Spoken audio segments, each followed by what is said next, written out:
We will continue a little bit with the second of the right efforts. That is removal. But I want to remind everybody just the theory of mind from the point of view of Buddhism. And it's repeated endlessly through the suttas. It's amazing how quite often people don't grasp it, or when they approach these things, they've only read a few suttas or have a vague idea, and they unconsciously distort the approach of the Buddha to the other structures, other ways of looking at the mind, other theories of the mind. So the basic core theory is, first of all, that there's nothing of substance in the processes of the mind. When I say the mind, I also mean the heart, the emotional structure, which is the important part. It's not just a computer. It feels, and the feelings are given top priority. And the approach is that virtually anything, you can transform the mind in any way you wish. It's a causal mechanism. And if you put in certain causes, inevitably certain results will appear. Doesn't mean that it's not complicated or very sophisticated. And every nuance of it, the subtle details of how long a cause put in will take to have a result is almost incalculable because of numbers of sophisticated processes. But the basics are known, and there's a basic cause and effect between skillful causes put in and desirable results coming out. Also, that the mind is entering into this existence fully loaded, deeply structured. This has equivalents in Western philosophy and psychology. This argument, do you come in as a blank slate or do you come in pre-programmed? From the Buddhist point of view, deep structures are already there, and because of these structures, all the information in your environment and situation is filtered and transformed by the pre-existing structure. And we're quite often amazed by the spectrum of different personalities and how people experience their lives and how they feel about them, and including down to identical twins who can have very different experiences of life. The genetic structure was supposed to be the modern kind of explanatory structure, and there was great hope placed in it, but it turned out to be just a very partial explanation of who we are, and seems to be more to it than that. So we're coming in with enormous potentials, and what we can do and all that we can do. There's another theory of mind is that no exterior agency, i.e. God, is going to reach in there and start flicking switches. That the individual is going to flick switches, and only the individual. Other exterior agencies, like books and people, can help. They can offer suggestions, but the individual is the one that flicks the switches. So it's beautiful to know that. It's not chaotic, it's not random, and it's not controlled by exteriors. You are ultimately responsible for your future. It doesn't mean that it's just a matter of making a decision now. Those decisions that you make are already heavily weighted, so you can't do certain things. Not because there's no capacity to make choices, it's that the causes have not been put in for you to make certain types of choices and breakthroughs. The skills are not there. In other words, you can't just sit down. It's like everybody can play the piano. Yes, if you practice enough, etc. But you can't just sit down and play it. There are occasionally this freakish phenomena, prodigies, where they seem to be able to almost play without any pre-existing practice. That shows you that they're coming in structured. But we can put in causes. And this is why the Buddha, he actually avoids one of the great philosophical discussions in the West. Is there free will or not? Is it possible to make a choice that is not preconditioned or not? There were other philosophers at the time of the Buddha that held that you were actually predetermined completely. You couldn't make a new input into the situation. You were helplessly in the grip of fate. You were just going to unravel a whole process of causes. All you're going to do is be the helpless observer of it. The Buddha discounted that. He was familiar with that idea and abandoned that idea. The other one is that nothing you do matters. It's quite chaotic. And he said that's an extreme as well. I take neither of those views. He takes the view that you are conditioned. You can very plainly see this. You have habit structures. And you're in a kind of a wrestling match with them sometimes. You're trying to make new decisions and not do that. And then you change your mind and do that. And it's very perplexing. So it's very obvious to us that we're not just turning on a dime. We're conditioned. But we're not absolutely conditioned. We're conditioned, but we're not determined. Now, the Buddha is an interesting philosopher. That question in the West is never, ultimately, it's a logical conundrum that can never be fully dissolved. The Buddha is a pragmatic philosopher. He says, I will just tell you this, monks. I won't argue with you about this. This is one of those ultimate questions that needs to be set aside with only this information. Monks and lay people, you can make effort. If you could not make effort, I would not say make effort. But because you can make effort, therefore I say, O monks and lay people, make effort. Now, you could say that Buddhism is, if you want to call it a religion of effort. There is no bringing in external agencies, grace, etc., into this picture. You are left with, you can make effort, and now your job is to find out how to make effort and what are the efforts that you should make. And if you center your whole practice around, if you get this really clear, and I'm telling you, it's amazing out there, people who are talking about Buddhism and so forth that have not grasped the basic theory of mind taught by the Buddha extensively through the Pali Canon. They're going to just spin their wheels. If they don't have this, they're not going to commit themselves to this possibility that it's up to you and you have to find out how to make the effort. And as I've said once or twice before, it's not simply by observation. Purely being mindful and attentive does not solve the issue ultimately. It's not enough. Actions must be taken. Skillful actions. So we already talked about prevention as the first preference in terms of negative things. Please just don't need to remove them, but presuming that a few have slipped through, then we're going to have to remove them.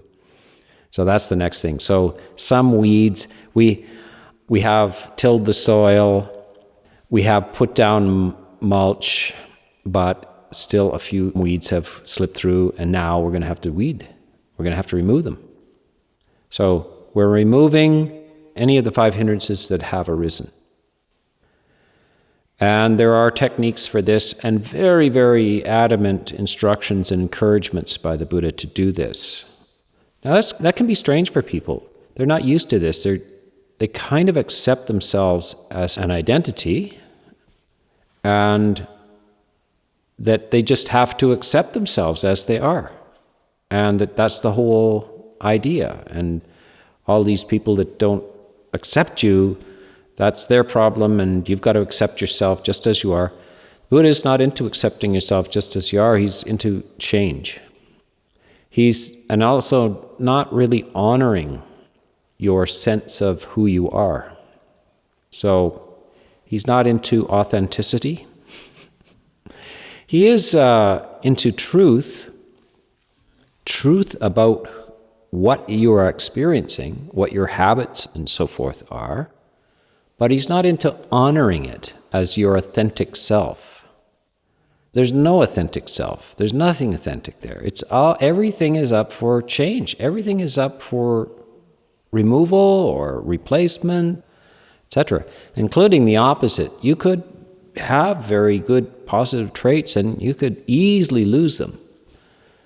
If you get the wrong ideas and you don't understand and so forth, you don't preserve and cherish and cultivate positive types of structures that you have, you can easily lose them. You can go backwards in this process. You can go downhill. And by the way, he says that in the vast majority of people do tend to go down, not up. It's easier to go downhill than it is to go uphill. And if you don't actually consciously make effort, the chances are you will decline. But if you get onto this structure of effort and find out what is skillful in terms of the effort, then the inevitable process is you will ascend. So the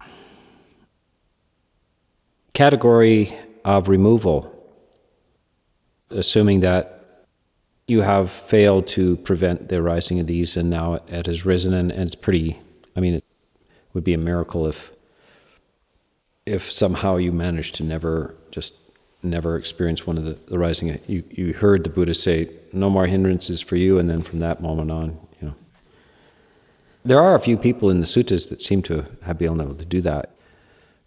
They attain enlightenment and just took them, 2 minutes. As young as 8 years old as well. You can get this. There's a few cases of children attaining enlightenment, full enlightenment. So it's not really maturity or anything like this. There's a potential there. Apparently, just by a little side quote there, you wonder how early could it happen. They say not before 7.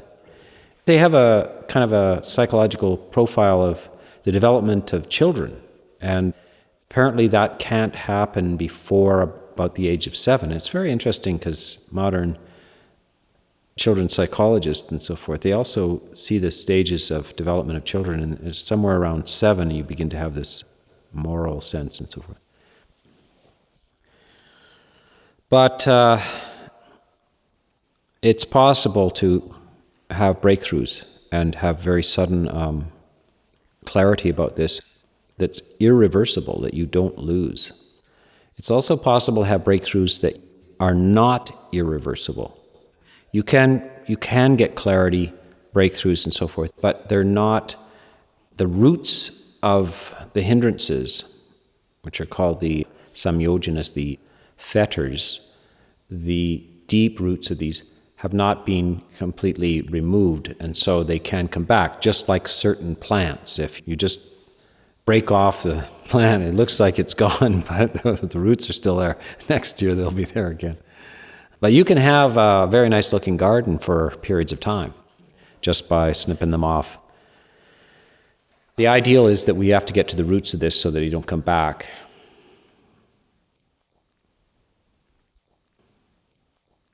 Now, the first preferred method is replacement. And replacement could one of the systems that you can use is replacement by its opposite. So the opposite of ill will is loving kindness. The opposite of greed is generosity or absence of desire, which we call renunciation. Renunciation is really simply the absence of desire. Or even a kind of aversion or a repulsion to what was formerly desirable, now you have a distaste for. You can actually cultivate the opposite. If you want to get free from the idea of going into debt, whenever you have an object which you want but you don't have, you are in a state of debt, you are in a state of lack. And so if you suddenly just not only didn't want it, but really, really didn't want it, you would have no sense of lack. You would not be missing the object at all. So, like addictions, for instance. People have addictions for all kinds of things, the most famous being drugs. But so the person, when they don't have the drug, they feel a sense of lack, and the lack is so intense that you must go and seek it out. So that sense of lack is deficit, is debt. And there are all kinds of people who are not just don't want the drug, but are actually aversive to it. Highly, you would have to, you couldn't force them to take the drug. They despise the experience. They don't like the experience. They're not in debt whatsoever. That's the opposite. Agitation, the opposite of agitation is serenity, and the opposite of sloth is energy, and the opposite of doubt is serene ease. Doubt is a form of muddledness, lack of clarity and confusion, and the opposite of that is clarity and confidence. So when you see these hindrances come up, then your first method, and there is a sutta called 5 Methods for Removing the Hindrances. And so also if you have come across an attitude where you're supposed to just watch this stuff, the Buddha has some very, very specific advice about deliberate, prompt effort, and it's very prompt. He talks about how fast can you do this. He says if a person is really practicing with mindfulness and right effort, he says the negative thoughts can arise, negative emotions, the hindrances can arise, but the mind of the person who's really practicing well is like a frying pan that's been heated for an hour over a hot fire. And you take a drop of water, and a drop of water falls in the frying pan, it evaporates like that. That is his suggestion for if your mind is really sharp and alert to this, that's how long that hindrance will remain in your mind. As long as a drop of water hitting the surface of a red-hot iron frying pan. Psst. Not more than half a second. You can see that he's very big on not tolerating this stuff, not being with this stuff, but preventing, if possible, not having it, and if you can't manage it, then to remove it the moment it occurs. Stopping it as soon as possible before you're not really exploring it, You're not honoring it, you're not exploring it, you're not accepting it as your authentic self or any of these things. None of that is the case. You're very dispassionately removing. And so that is the preferred first method, is just to fill in with a positive structure, which then, and we'll talk about it tomorrow, or I presume I will not get to it tonight, but tomorrow we will talk about bringing into existence these positive qualities and maintaining and deepening. That's on the positive side of right effort. But right now we're talking about removal. So this has to be understood deeply, what your duty is to this, how fast you should do this, and you should be concerned about the Buddha says, this stuff doesn't merely rise and pass away, actually. Anger, especially anger, does not merely rise and pass away. Anger, actually, every time you have it, it actually leaves a trace. And the trace is a tendency, you have actually increased the tendency to do it again. And so that's karma. Is one of the ways of talking about karma is just cause and effect. Cause and effect in the emotional dimension, the moral dimension, the workings of the mind dimension. So karma is actually the verb to do.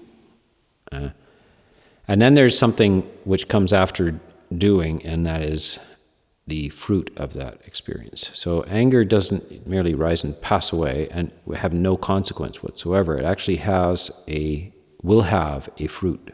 It will have a resultant. So there's a great deal more concern and awareness about anger in the Buddhist teachings than there is in modern psychology. Modern psychology quite often will say, "Oh well, it's just natural to be angry. Don't fret. But as long as you don't kill anybody." But no, it's not. It's not that. It's not a harmless thing. It's not. You should not take it as just human nature and so forth. It's something to be very, very diligent about preventing and removing, actually.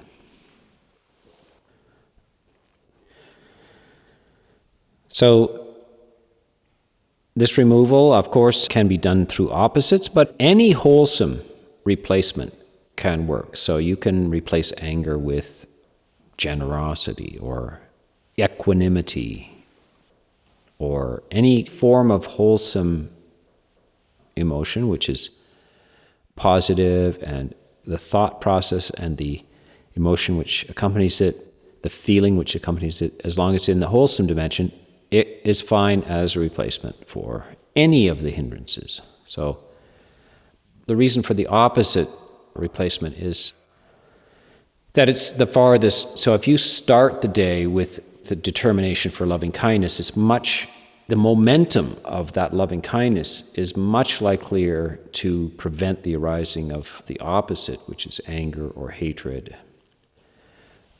And so if you can replace anger with loving kindness, you're that much more likely, the momentum of that, to not have to replace this again or not encounter it again.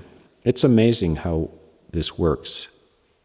I don't know why, I'm born and raised in this culture, and I read psychology and philosophy and all these things. And it's not, you're walking down the street and you're an educated person, and that kind of stuff, I don't know where, it just isn't in the culture. I don't know why it isn't, but it wasn't clear to me until I encountered Buddhism. And some of the Buddhist teachings I encountered were not clear on that either. But as you read the suttas, you will see he's very clear on this. This is his theory of mind and how it works and how you fix it and how you increase well-being and so forth. So this is very important to get clear and to be adept. And it's not good enough to just kind of, what did they say about hindrances or something? That it's kind of like being a musician where you can't think, now, where is C on the... Oh yeah, it's over here. It's not good enough. It's got to be instant. It has to be just built into your system. You know what to do. You practice this. And so it's also good to just take this and, just take one little section of the teaching like this and say, for the next month, I'm going to play with this. Like from morning to night, I'm going to try to remember this and remind myself of this 5, 6, 8 times a day. Just see what happens if I do this. What would it be like to really just catch this the moment it arises and just stop and then replace, stop, replace, stop, replace? What would happen?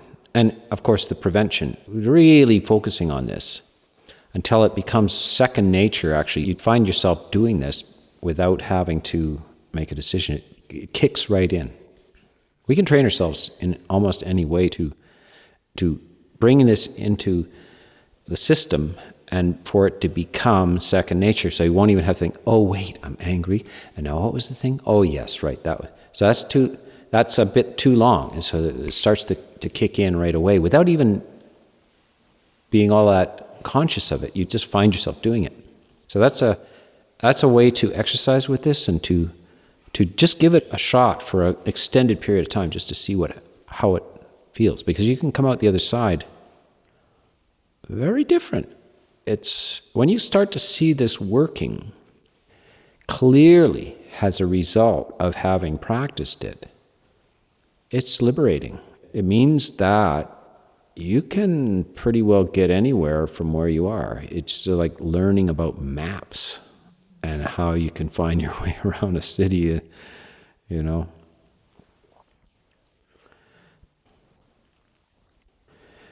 So if that doesn't work, the next process is because sometimes you just can't, the hindrance is too strong, the anger, the greed, and so forth, it doesn't respond to that, and so you have to go deeper.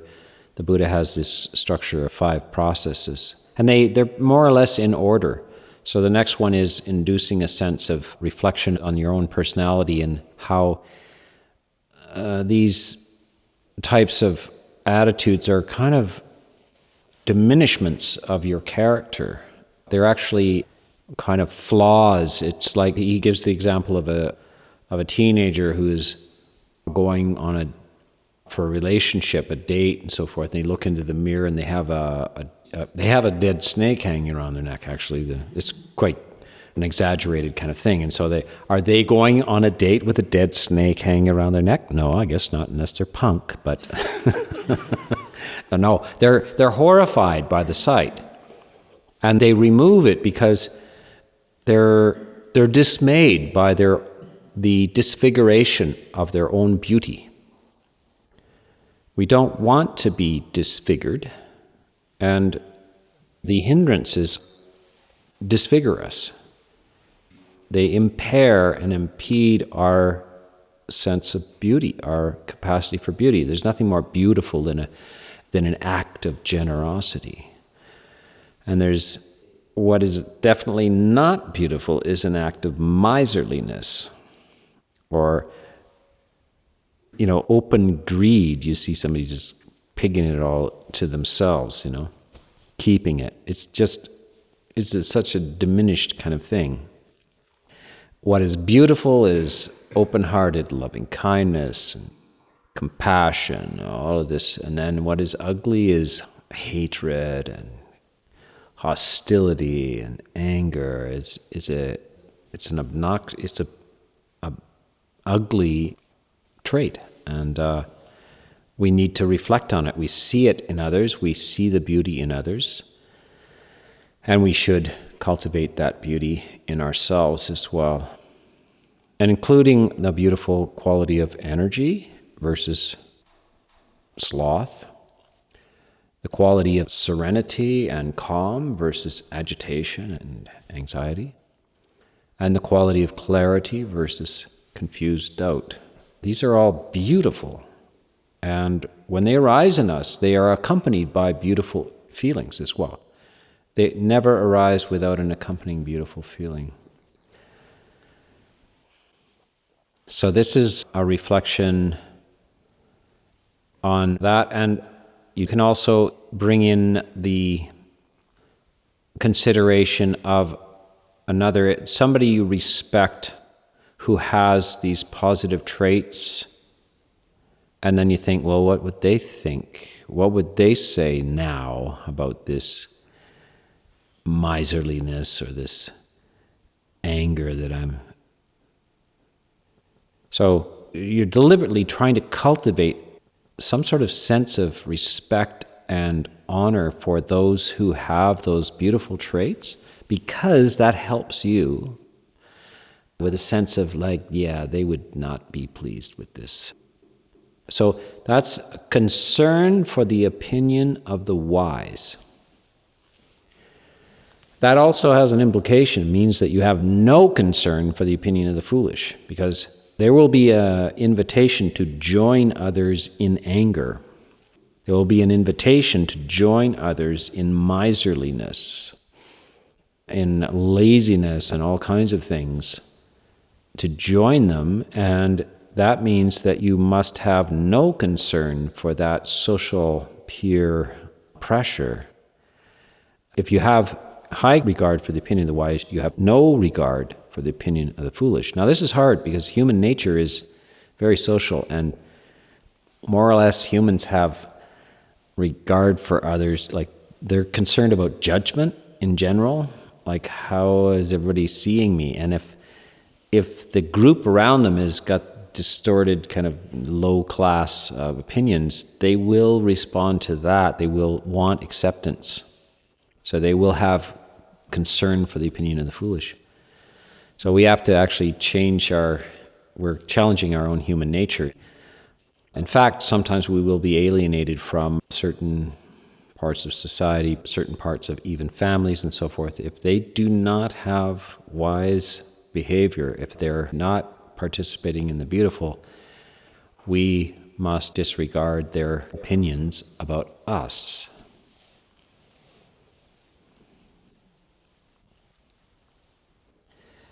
So we have only covered 2 of the 5, and I've really spent a lot of time on the nature of removal and the importance of removal, and the overarching theory of the mind that the Buddha has. And I will just leave it for that tonight, and I will continue the other techniques for removal before we go on to the positive stuff how to bring that positive stuff up and how to keep that. But that is enough for tonight.